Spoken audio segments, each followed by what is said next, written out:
इंसान की सोच पर कभी किसी का जोर नहीं चलता है। कब और कैसे हमारे दिमाग में कैसी सोच आ जाए, इसको नियंत्रित करना भी असंभव है। लेकिन हाँ, अगर वह सोच हमें परेशान करने लगे तो हमें इससे बाहर निकलने का प्रयास जरूर करना चाहिए।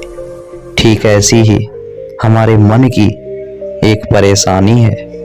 मन में बार बार अश्लील विचार आना, बार बार मन में अश्लील ख्याल का आना रोकना हमारे बस की बात नहीं होती है। इस बात को साइंस भी मानता है कि यह हमारे दिमाग की तरंगे और हार्मोन के बदलने के कारण होता है। और जब इस तरह के विचार हमारे दिमाग में चलने लगती है तो हमारा दिमाग भटक जाता है और किसी भी कार्य में हमारा मन नहीं लगता है। लेकिन यदि ऐसी परिस्थिति कभी कभी आए तो हम उस पर काबू पा सकते हैं। लेकिन अगर यही विचार हमारे मन में बार बार आता रहे तो इसे काबू पाना थोड़ा मुश्किल सा हो जाता है। तो दोस्तों, आज हम इस वीडियो में इसी के बारे में जानेंगे कि हम अपने मन में उठने वाले इन अश्लील विचारों से खुद को कैसे बचा सकते हैं, इन पर काबू कैसे पाया जा सकता है। गौतम बुद्ध के एक कहानी से समझेंगे। कहानी शुरू करने से पहले आपसे कहना चाहूँगा कि इस वीडियो को एक लाइक जरूर कर दीजिए और हमारे इस चैनल को सब्सक्राइब करके नोटिफिकेशन ऑन कर लीजिए ताकि इस तरह की और भी नॉलेजफुल वीडियोज की नोटिफिकेशन आप तक पहुंचती रहे।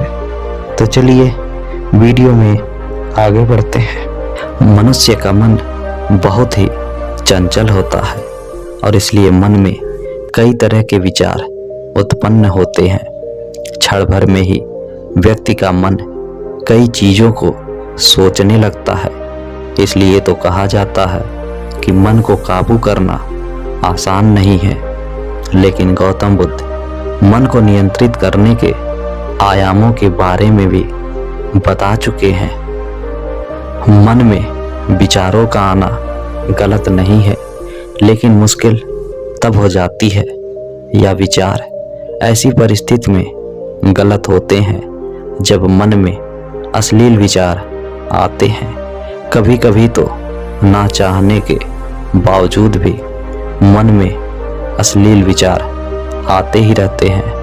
अगर आपके मन में भी ऐसे विचार आते हैं तो गौतम बुद्ध की इस कहानी से आपके विचारों में जरूर कुछ बदलाव आएगा। एक बार चंद्रवंशी राजकुमार भरत बुद्ध के सानिध्य में भिक्षु के रूप में दीक्षित हुए। बुद्ध अपने भिक्षुओं को उपदेश देने के साथ साथ उनको भिक्षाटन के लिए भेजते थे, जहां से उनको भिक्षा मिलती थी। भरत को भी महात्मा बुद्ध ने भिक्षा लेने के लिए एक श्राविका के घर पर भेजा। भरत रास्ते में चलते हुए सोच रहे थे कि ना जाने आज खाने में क्या क्या मिलेगा। हमेशा महल में खाने के लिए अनगिनत स्वादिष्ट भोजन मिलते थे, लेकिन आज जो भी मिलेगा उसी से काम चलाना पड़ेगा।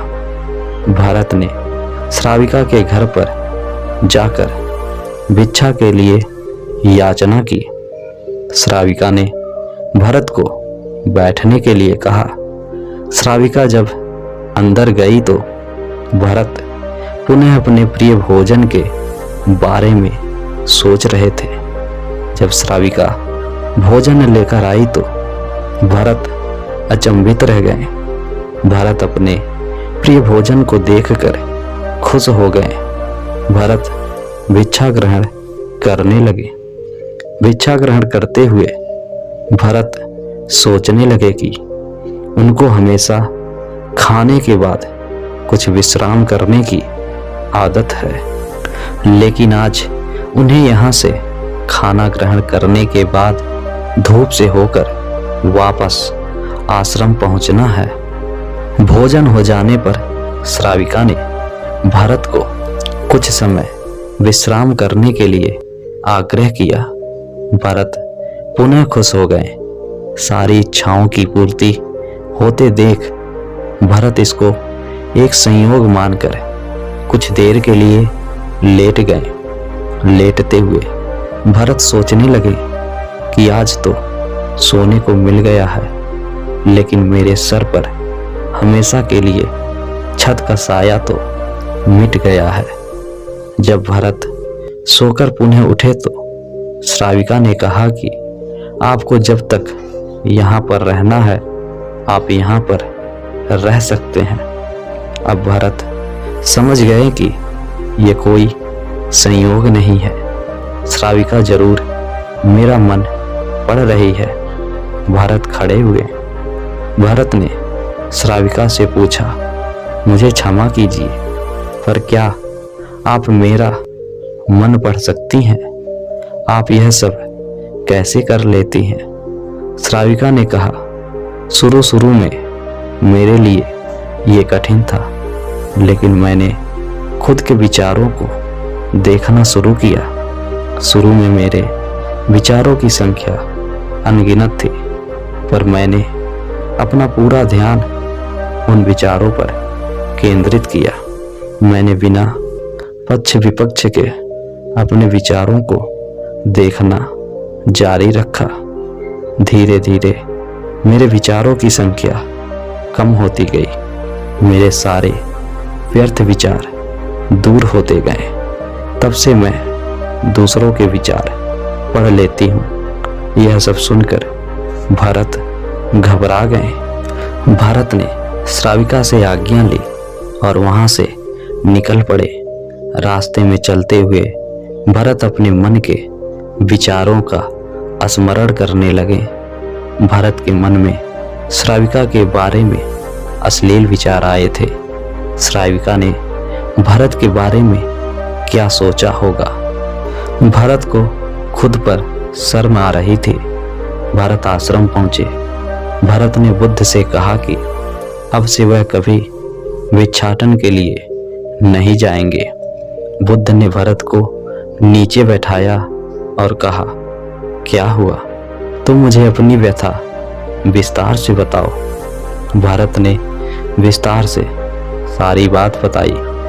भरत की बातों को सुनकर बुद्ध ने कहा कि आज से 7 दिनों के लिए श्राविका के घर पर भिक्षा के लिए तुम ही जाओगे, लेकिन तुमको कुछ बातों का ध्यान रखना पड़ेगा।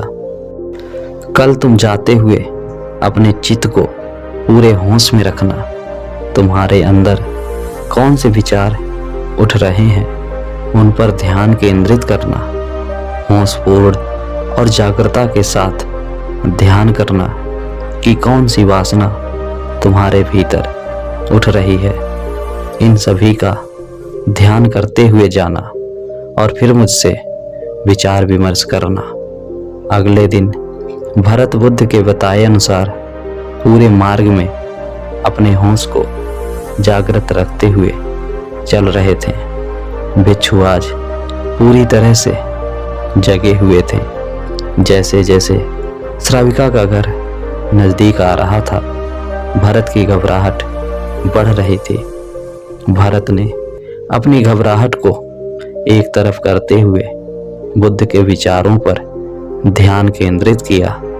जब भरत श्राविका के घर पर पहुंचे तो उसके दिमाग में केवल एक सन्नाटा था, जिसके भीतर कोई वासना नहीं, कोई कामना नहीं, ना कुछ अच्छा पाने की इच्छा थी।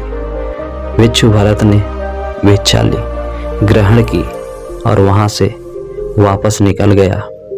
आज भरत रास्ते में नाचते हुए आया। आज उसको जिस आनंद की अनुभूति हुई वह अद्भुत थी।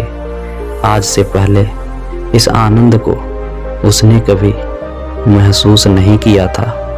भरत ने आश्रम जाकर बुद्ध को प्रणाम किया। और आज जो जो घटनाएं उनके साथ घटित हुई उन्होंने बुद्ध को बताया और कहा कि आज मैंने जिस आनंद की अनुभूति की है उस आनंद की अनुभूति मैंने आज से पहले कभी नहीं की थी। तब गौतम बुद्ध कहते हैं कि हाँ, मुझे पता है जब व्यक्ति अपने मन पर धीरे धीरे काबू पाना शुरू कर देता है, अपने मन को शांत कर मन में उठने वाले गलत विचारों को, अश्लील विचारों को अपने मन में ही दबाकर उसे हरा देता है, वही व्यक्ति अपने मन से अश्लील विचारों को दूर कर सकता है। हाँ, यह शुरू में आपके लिए कठिन हो सकता है, लेकिन यदि आप अपने मन को शांत करने की कोशिश धीरे धीरे करें तो आप अपने मन को शांत करने में जरूर सफल हो पाएंगे। जब आपका मन शांत होगा तब आपके मन में उठने वाले सारे अश्लील विचार अपने आप ही नष्ट हो जाएंगे। फिर जब मन में शांति होगी तो आपके मन में उठने वाला किसी भी तरह का विचार आपको प्रभावित नहीं कर पाएगा और तब आपका जीवन सुखमय और शांतिपूर्ण हो जाएगा। उम्मीद है कि आप यह जरूर समझ पाए होंगे कि अपने मन से अश्लीलता को दूर कैसे किया जाए। आज के लिए इस वीडियो में बस इतना ही। आपको यह वीडियो कैसी लगी हमें कमेंट में ज़रूर बताएं और हमारे इस वीडियो को लाइक और चैनल को सब्सक्राइब करके नोटिफिकेशन ज़रूर ऑन कर लें। वीडियो अंत तक देखने के लिए दिल से आपका धन्यवाद।